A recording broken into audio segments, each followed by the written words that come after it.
तो हमने सी के अंदर एलिमेंट नहीं चेक करने, सी क्रॉस सी के अंदर एलिमेंट चेक करने हैं। R1 लिखना है तो R1 के अंदर हमारे पास पहले एम्प्टी सेट आ गया। रिलेशन के अंदर कोई भी अपनी मर्जी से किसी भी ब्रैकेट को पिक कर सकता है। सो जब ब्रैकेट अपनी मर्जी से हर किसी ने पिक की होंगी तो उसकी डोमेन और रेंज के आंसर भी डिफरेंट आ सकते हैं और वो टोटली एक्सेप्टेबल है।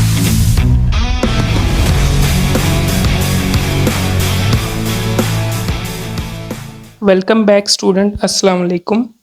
एक्सरसाइज 3.4 बाइनरी रिलेशन हमने फाइंड करने हैं। जिस वक्त हम किसी दो सेट का क्रॉस प्रोडक्ट निकालते हैं, for example A cross B निकालते हैं, तो उसके जितने भी पॉसिबल आउटकम्स या सबसेट हम बना सकते होंगे वो हमारे पास नंबर ऑफ बाइनरी रिलेशन होते हैं। उसको मैं आपसे शेयर करता हूँ। क्वेश्चन नंबर 1 में find the number of binary relation in the following case. First part A is equal to 1 3, B is equal to 0 2 4। तो इसका सोल्यूशन हमारे पास कुछ इस तरह से होगा। Find the number of binary relation. So हमने नंबर ऑफ एलिमेंट सबसे पहले फाइंड करने हैं। जब कभी आप बाइनरी रिलेशन फाइंड कर रहे होंगे, A क्रॉस B में हमने बाइनरी रिलेशन फाइंड करने हैं, तो हम A के नंबर ऑफ एलिमेंट काउंट करेंगे और B के नंबर ऑफ एलिमेंट। A के अंदर हमारे पास 2 एलिमेंट हैं, so number of element in A 2। B के अंदर हमारे पास 3 एलिमेंट हैं, number of element in B 3। Number of element in A cross B। A cross B के हमारे पास जो एलिमेंट हैं तो हम इसे A और B के एलिमेंट को मल्टीप्लाई कर देंगे। सो A के एलिमेंट है हमारे पास 2, B के एलिमेंट है हमारे पास 3। 2 मल्टीप्लाई बाय 3 6। तो A क्रॉस B के हमारे एलिमेंट हो जाएंगे 6। अब पॉसिबल बाइनरी रिलेशन कितने होते हैं उसके लिए आसान सा फार्मूला है। Number of binary relation in A cross B जो आपने फाइंड करना है, ये जो आंसर आया होगा इसे 2 की पावर में लिखते हैं। सो 2 की to the power number of element in A cross B।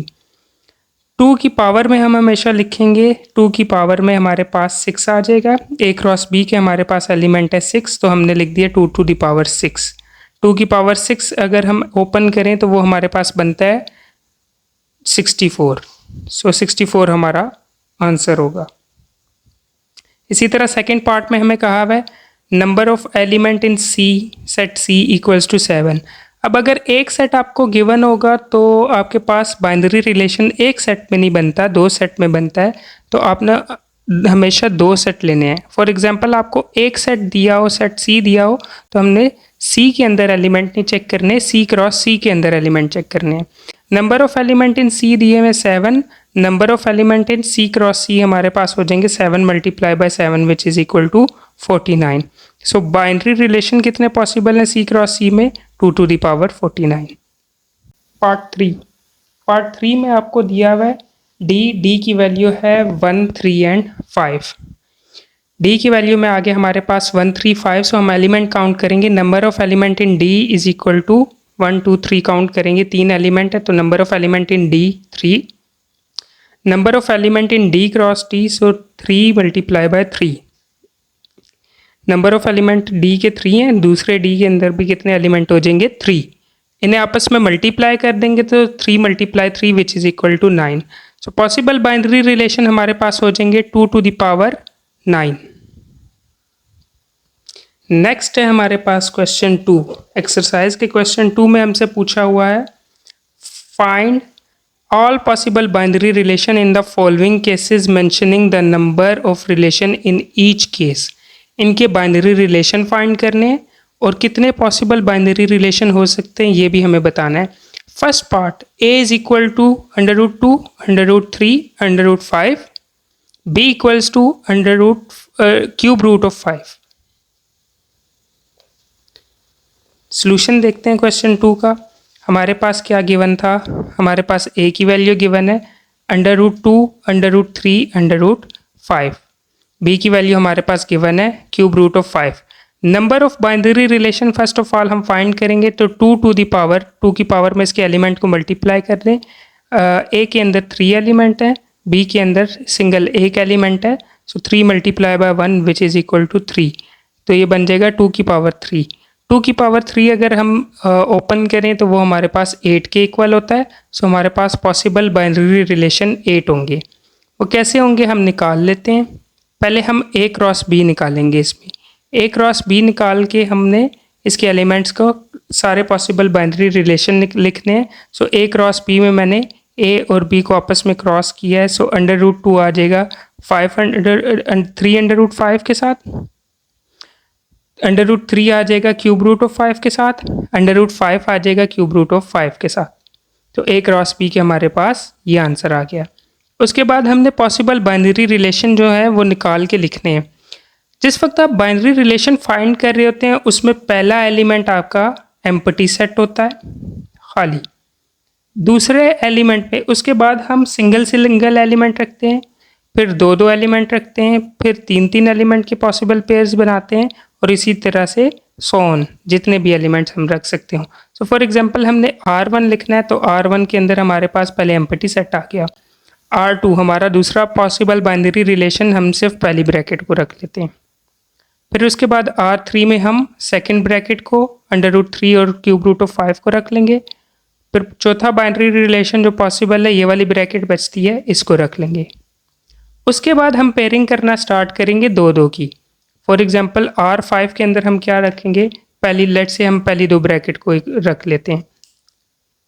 √2 and √5 एक ब्रैकेट, √3 एंड √5 दूसरी ब्रैकेट, इन दो को रख लिया।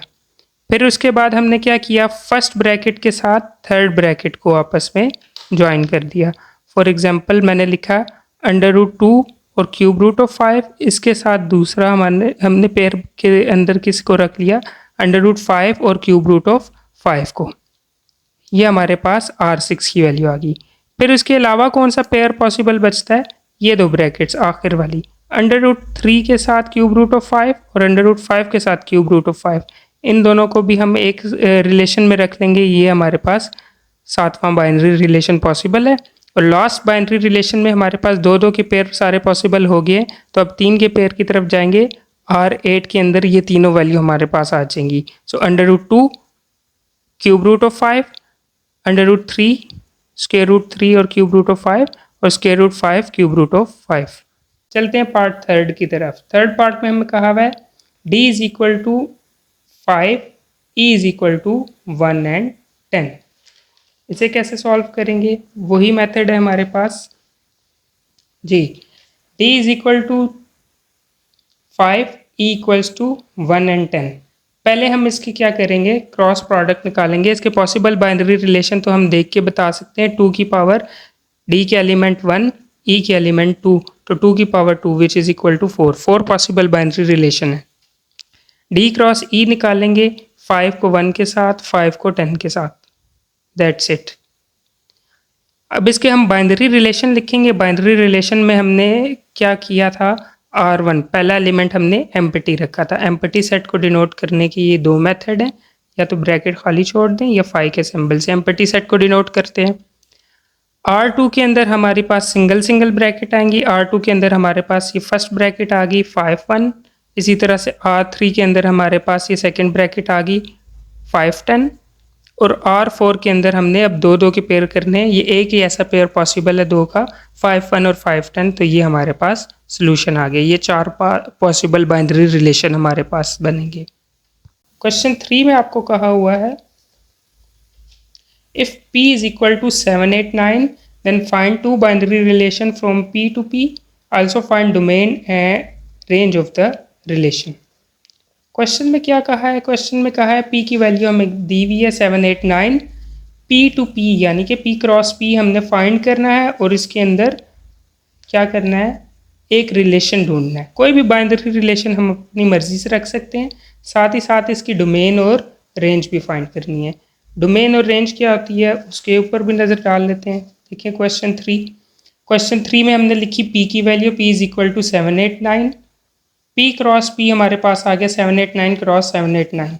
तो ये पॉसिबल बाइनरी हमारे पास क्रॉस प्रोडक्ट इसका आ जाएगा 7 को 7 के साथ, 7 को 8 के साथ, 7 को 9 के साथ, फिर 8 को 7 के साथ, 8 को 8 के साथ, 8 को 9 के साथ, फिर 9 × 7, 9 × 8, 9 and 9।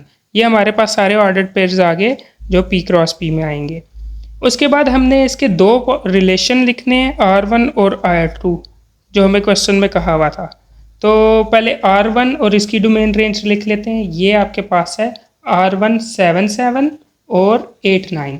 अब R1 क्या होता है? R1 इसका रिलेशन होता है इनमें से, ये जो आपके पास P क्रॉस P के आंसर आ रहे हैं, इनमें से कोई सी भी आप 1 2 या 3, जितना आपका दिल करे, जितनी मर्जी हो उतनी ब्रैकेट्स को किसी सेट के अंदर रख लें तो वो हमारा रिलेशन बन जाता है। तो आपकी मर्ज़ी है, चाहे आप 2 ब्रैकेट रख लें या 3 ब्रैकेट रख लें, मिनिमम 2 ब्रैकेट रखा कर लें। तो R1 के अंदर मैंने एक फर्स्ट ब्रैकेट रख ली 7 7 और एक अपनी चॉइस से 8 और 9 रख ली। ये हमारे पास आ गया R1। इसकी डोमेन और रेंज कैसे फाइंड करते हैं? डोमेन कहते हैं हमारे पास जो R1 है इसके first element. So domain of R1 first element कौन से हैं? एक 7 आ रहा है और एक 8 आ रहा है। 7 और 8 इसकी डोमेन में आ जाएंगे। और जो सेकंड एलिमेंट होते हैं वो होती है हमारे पास रेंज। तो रेंज में हमारे पास जो सेकंड एलिमेंट है 7 और 9 वो आ जाएंगे। ये हमारे पास डोमेन और रेंज आ गई R1 की। अब इसी तरह से अगर आप R2 फाइंड करना चाहें, अपनी मर्ज़ी से कोई भी वैल्यूज़ रख सकते हैं। लेट से R2 के अंदर अभी हम वैल्यू पिक कर लेते हैं। फॉर एग्जांपल एक मैंने रख लिया 7 और 9, दूसरी ब्रैकेट हमने रख ली लेट से 9 और 8, तीसरी ब्रैकेट रखना चाहें तो रख सकते हैं लेट से 9 और 9। अदरवाइज आप 2 ब्रैकेट भी रख सकते हैं। अब इसकी डोमेन फाइंड करनी है तो डोमेन होगी इसके फर्स्ट एलिमेंट, जो पहले एलिमेंट है। उस पहले एलिमेंट में 7 आ रहा है, 9 2 बार रिपीट हो रहा है, लेकिन हम एक ही बार लिखेंगे। 7 और 9 इसकी डोमेन आ गई। रेंज होती है आपके पास सेकंड एलिमेंट। सेकंड एलिमेंट अगर हम देखें इसके तो क्या है हमारे पास, 9 आ रहा है, 8 आ रहा है और 9 आ रहा है। इसे रीअरेंज कर लें, 8 और 9 हमारे पास इसकी रेंज आ जाएगी। याद रखें इन क्वेश्चन के आंसर आपके बुक के पीछे से मैच नहीं करेंगे, और अगर वो नहीं करते तो इसमें कोई प्रॉब्लम नहीं है, क्योंकि रिलेशन के अंदर कोई भी अपनी मर्ज़ी से किसी भी ब्रैकेट को पिक कर सकता है। सो जब ब्रैकेट अपनी मर्ज़ी से हर किसी ने पिक की होंगी तो उसकी डोमेन और रेंज के आंसर भी डिफरेंट आ सकते हैं और वो टोटली एक्सेप्टेबल हैं। क्वेश्चन नंबर 4, H की वैल्यू गिवन है 5 6 7 8 9, G की वैल्यू है 5 7 9 एंड 11। 5 6 7 8 9 और 5 7 9 11 वैल्यूज दी हुई है। Write the following relation in H in tabular form, H to G। H से G की तरफ यानी H क्रॉस G हमने रिलेशन निकालना है, क्रॉस प्रोडक्ट निकालना है H और G का। और उसके बाद ये फॉलोइंग केसेस दिए हैं। फॉर एग्जांपल फर्स्ट पार्ट में दिया हुआ है इज इक्वल टू, यानी H और G की वैल्यू जब इक्वल हो जाए। फर्स्ट पार्ट की तरफ चलते हैं। Question 4 part 1, H cross G हम इसे फाइंड करेंगे। H की वैल्यू हमें गिवन है, H cross G, H is equal to 5 6 7 8 9, G equals to 5 7 9 and 11। इसके हम ऑर्डर पेयर्स बनाते हैं क्रॉस प्रोडक्ट में। 5 को 5 के साथ, 5 को 7 के साथ, 5 को 9 के साथ और 5 को 11 के साथ। 6 इंटू 5 6 7 6 9 6 11। उसके बाद 7 5 7 7 7 9 7 11। 8 5 8 7 8 9 एंड 8 11। 9 5 9 with 7 9 9 and 9 11। ये हमारे पास सारे ऑर्डर्ड पेयर्स आ गए। फर्स्ट पार्ट में हमें कहा था इज इक्वल टू, यानी H की वैल्यू फर्स्ट वाला एलिमेंट और G की वैल्यू सेकंड वाला एलिमेंट इन ऑर्डर पेयर में इक्वल होना चाहिए। इज इक्वल टू मीन्स इनकी वैल्यू इक्वल होनी चाहिए। सो वो कौन सी वैल्यू इक्वल होगी वो हम देख लेते हैं। 5 और 5 ये आपस में इक्वल है, तो ये हमारे रिलेशन में 5 5 की ब्रैकेट आ जाएगी। 5 और 7 आपस में इक्वल नहीं है, ये स्किप। 5 9 इक्वल नहीं है, 5 11 इक्वल नहीं है। 6 5 इक्वल नहीं है, 6 7 इक्वल नहीं है। सिमिलरली 6 9 और 6 11 भी इक्वल नहीं है। 7 5 इक्वल नहीं है, 7 एंड 7 आपस में इक्वल है, तो दूसरी ब्रैकेट ये पिक हो जाएगी 7 और 7 की। फिर सिमिलरली 7 9 को हम स्किप करेंगे, 7 11 को भी स्किप करेंगे। Similarly 8 5 8 7 8 9 8 11 skip. 9 5 9 7 9 9, ये 9 9 जो ब्रैकेट है इसमें भी 9 और 9 आपस में इक्वल है, सो ये आ जाएगी। सो हमारे पास रिलेशन आ गया जिसमें इक्वल एलिमेंट्स हैं 5 5 7 7 और 9 9। उसके बाद इज लेस देन, यानी फर्स्ट एलिमेंट लेस होना चाहिए सेकंड एलिमेंट से। वापस हम H क्रॉस G में जाएंगे, चेक करेंगे फर्स्ट एलिमेंट सेकंड एलिमेंट से लेस होना चाहिए। सो 5 और 5 ये दोनों इक्वल हैं, लेस नहीं है, ये वाली ब्रैकेट हम स्किप कर देंगे। 5 और 7 first value is less than the other one, so 5 less than 7 है, ये वाली ब्रैकेट हमारे पास ऑर्डर्ड पेयर में आ जाएगी। उसके अलावा हमारे पास और कौन सी ब्रैकेट आएगी? 5 9, 5 छोटा है 9 बड़ा है, फर्स्ट वैल्यू छोटी है, 5 9 भी हमारे पास आ जाएगा। देन हमारे पास 5 11 है, 5 छोटा है 11 बड़ा है, 5 11 भी आ जाएगा। देन 6 5 में हम देखें तो 6 बड़ा है 5 छोटा है, ये नहीं रखेंगे हम, हमारे फर्स्ट एलिमेंट छोटा होना चाहिए। इस लेस देन की कंडीशन में फर्स्ट एलिमेंट लेस होना चाहिए, तो 6 लेस नहीं है, 5 लेस है, इसलिए ये वाली ब्रैकेट स्किप कर देंगे। 6 7 ये इस वैल्यू में हमारे पास 6 छोटा है, तो हमारे पास 6 आ जाएगा, 6 7 आ जाएगा। 6 9 में भी 6 छोटा है, 6 9 आ जाएगा। 6 11 आ जाएगा, 6 छोटा है। फिर 7 5 में हम देखें तो 7 बड़ा है, ये नहीं आएगा। 7 7 में देखें तो ये इक्वल है, ये भी नहीं आएगा। 7 इंटू 9, 7 और 9 में हम देखें तो 7 छोटा है, 7 9 आ जाएगा। 7 11 में देखें तो 7 छोटा है 11 बड़ा है, 7 11 आ जाएगा। सिमिलरली 8 5 नहीं आएगा क्योंकि 8 बड़ी वैल्यू है। 8 7 नहीं आएगा क्योंकि 8 बड़ी वैल्यू है 7 से। 8 9 आ जाएगा क्योंकि 8 छोटी है और 9 बड़ी है। तो जो हमारे क्वेश्चन की कंडीशन होगी हम उस तरतीब से चलेंगे। 8 11 आ जाएगा, फिर 9 5 सॉरी 9 5 नहीं आएगा, 9 7 स्किप करेंगे, 9 9 भी स्किप कर देंगे, इक्वल है। 9 और 11 में 9 छोटा है, तो 9 11 लास्ट आ जाएगा। नेक्स्ट केस है इज ग्रेटर देन, तो जो वैल्यू बची थी वो ग्रेटर देन के केस में आ जाएंगी। फर्स्ट वैल्यू ग्रेटर होनी चाहिए। 5 5 इक्वल है, स्किप। 5 7 इक्वल है, 5 9 5 7 में 5 छोटा है, 5 9 में 5 छोटा है। अब छोटा नहीं, पहली वैल्यू बड़ी होनी चाहिए। 5 11 में 5 छोटा है, 11 बड़ा है, तो ये भी नहीं, स्किप। 6 और 5, 6 और 5 हमारा पहला एलिमेंट है जिसमें 6 बड़ा है और 5 छोटा है, तो 6 5 आ जाएगा। फिर उसके बाद हमारे पास 7 5 आ जाएगा। उसके बाद हमारे पास 8 5 8 7, 8 5 और 8 7 आ जाएगा। फिर 9 के अगर हम वैल्यूज़ देखें तो 9 5 में 9 बड़ा है, 9 7 में 9 बड़ा है, 9 5 और 9 7 भी हमारे पास सोल्यूशन में आ जाएंगे। पार्ट 4 इज 1 लेस देन, एक वैल्यू छोटी होनी चाहिए। फर्स्ट वाली वैल्यू एक नंबर छोटी होनी चाहिए सेकंड वैल्यू से। तो इसमें देख लेंगे हम कि जिसमें सिर्फ 1 का डिफरेंस हो, तो ऐसी ब्रैकेट हम देखेंगे जिसमें फर्स्ट वाली वैल्यू सेकंड वाली वैल्यू से एक नंबर छोटी हो। सो 5 और 5 ये दोनों इक्वल है। 5 और 7 में 2 का डिफरेंस है, ये नहीं आएगा, 1 का डिफरेंस होना चाहिए। कंसेक्टिव नंबर 5 और 9, 5 और 11 ये भी नहीं आएगा। 6 और 5 में फर्स्ट वैल्यू जो सी है वो बड़ी है, हमें फर्स्ट वैल्यू छोटी चाहिए और कंसेक्टिव। 6 और 7 आ जाएगा हमारे पास। 6 और 7 के अंदर 6 छोटा है और 7 से कितना छोटा है, सिर्फ एक नंबर छोटा है, तो 6 7 आ जाएगा। उसके बाद 6 9 6 11 ये स्किप। 7 5 7 7 7 9 7 11 ये भी स्किप। 8 5 ये इनके दरमियान भी 3 का डिफरेंस है। 8 7 में 8 बड़ा है, हमें फर्स्ट वैल्यू छोटी चाहिए, याद रखें। तो हमारे पास 8 और 9 ये दूसरी पॉसिबल कंडीशन है। 8 हमारे पास छोटा है और 9 हमारे पास बड़ा है, और 8 9 से सिर्फ एक डिजिट छोटा है, तो इस वजह से 8 9 हमारे पास दूसरी ब्रैकेट में आ जाएगा। ये हमारा सोल्यूशन होगा 6 7 और 8 9। इसी तरह पार्ट 5 और 6 है। क्वेश्चन नंबर हमारे पास 5। क्वेश्चन 5 में हमें सी की वैल्यू दी हुई है 2 4 6, डी की वैल्यू दी है 4 6 8 9 एंड 12। आर एक फाइंड हमने करना है, ऑर्डर्ड पेयर हमने फाइंड करना है such that x belongs to c, यानी फर्स्ट एलिमेंट सी से हो, y belongs to d, second element d से हो, and x is a factor of y, x y का फैक्टर होना चाहिए, यानी फर्स्ट वैल्यू के टेबल में सेकंड वाली वैल्यू अपीयर होनी चाहिए। First part write r in tabular form, second part find the domain and range of r। Question 5 देखते हैं जी। टेबुलर फॉर्म में हम लिखेंगे इसको सी और डी की वैल्यू है हमारे पास। सी और डी के अंदर हमारे पास आर क्या आ जाएगा, वो वाली वैल्यू जिसमें फर्स्ट वाली वैल्यू सेकंड से का मल्टीपल है। सो हमारे पास बनेगा पॉसिबल रिलेशन थे हमारे पास वैसे तो इससे ज़्यादा।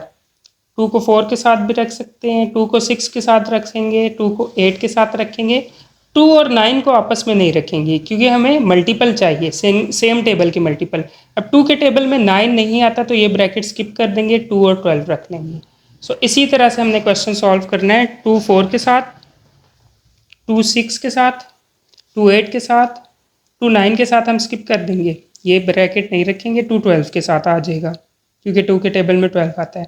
सिमिलरली 4 4 के साथ, 4 6 के साथ नहीं आएगा क्योंकि 4 के टेबल में 6 नहीं आता, 4 8 के साथ आएगा और 4 12 के साथ आएगा। सिमिलरली 6 भी 6 जो सा है 4 के साथ नहीं आएगा, 6 के टेबल में 4 नहीं आता, 6 के टेबल में 6 आता है, सो 6 6 के साथ आ जाएगा और 6 के टेबल में 12 आता है, 6 12 के साथ आ जाएगा। ये सेम फैक्टर्स वाले हमने रिलेशन आर में लिख लेने।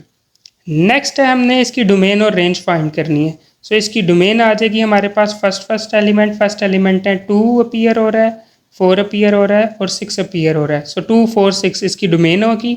रेंज में हमारे पास सेकंड एलिमेंट होते हैं, सो 4 अपीयर हो रहा है, 6 अपीयर, 8 और 12। तो 4 6 8 और 12 रिपीट भी हो रहे हैं, सो हम 4 6 8 और 12 लिखेंगे रेंज में। थर्ड पार्ट में कहा हुआ है find are inverse. Are inverse कैसे फाइंड करते हैं? जो सिंपल आर आपके पास गिवन है उसकी वैल्यू को इंटरचेंज कर देते हैं।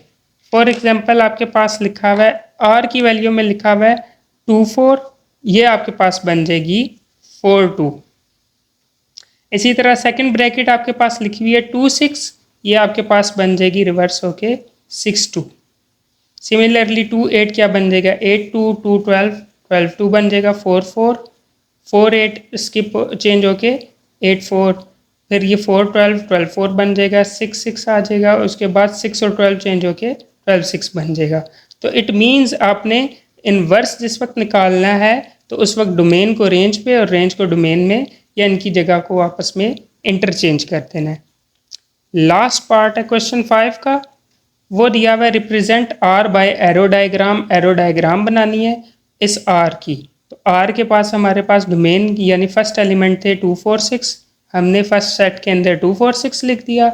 रेंज जो थी हमारे पास जो सेकंड एलिमेंट थे उसमें 4 6 8 और 12 अपीयर हो रहा है, सो ये 4 6 8 और 12 ये हमारे पास डोमेन और रेंज आ गई। अब यहाँ पे जो हमारा रिलेशन बन रहा है वो रिलेशन कहलाएगा आर। आर हमारे पास रिलेशन है और एरो डायग्राम हमने बनाई थी, उसमें हमने क्या किया था सारे एरोज बना देते जो पॉसिबल रिलेशन हो। तो 2 को 4 की तरफ, 6 के साथ, 8 के साथ और 12 के साथ एरो आ जाएगा। इसी तरह 4 का 4 के साथ, 6 के साथ, 8 के साथ और 12 के साथ एरो बन जाएगा। फिर उसके बाद 6 का 4 के साथ, 6 का 6 के साथ, 6 का 8 के साथ और 12 के साथ, ये पॉसिबल रिलेशंस हमारे पास आ सकते हैं। तो ये क्वेश्चन नंबर 5 का आंसर है जिसमें एरो डायग्राम से हमने आर को रिप्रेजेंट कर दिया। Thank you so much. First part में इस वीडियो के क्वेश्चन 5 तक के, नेक्स्ट पार्ट में क्वेश्चन नंबर 6 से ऑनवर्ड क्वेश्चन 9 तक हम कवर करेंगे इस वीडियो के सेकंड पार्ट में। Thank you.